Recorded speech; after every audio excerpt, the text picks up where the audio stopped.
Hi,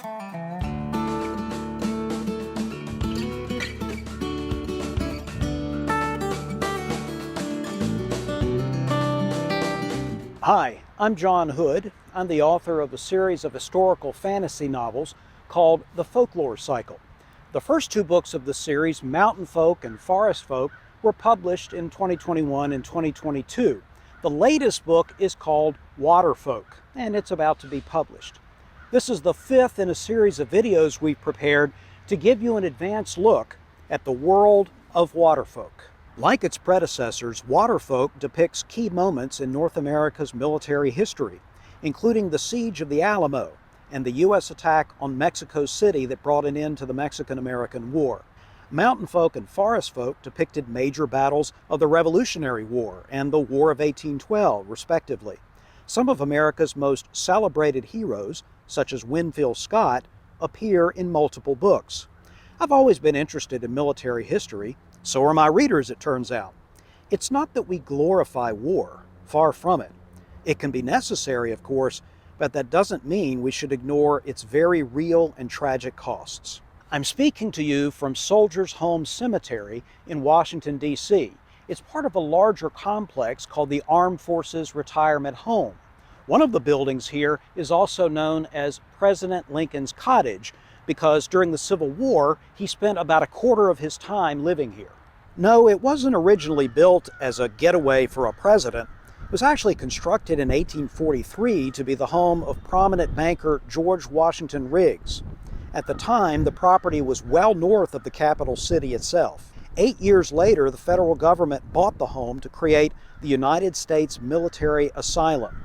By law, seriously wounded warriors, or those with 20 years of service, were eligible to convalesce in the house. This U.S. military asylum is connected to my novel Waterfolk in several ways.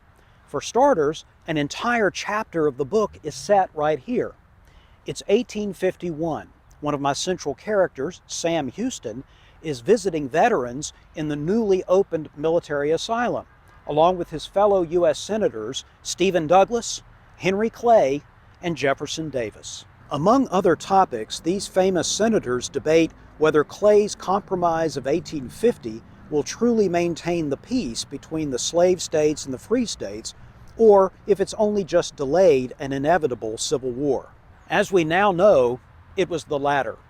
Secession and the resulting 4 years of war took the lives of some 620,000 soldiers and sailors on both sides.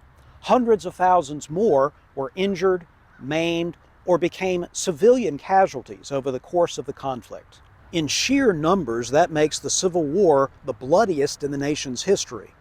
But it may surprise you to learn that as a share of combatants killed, our bloodiest war was actually one of our very first, King Philip's War.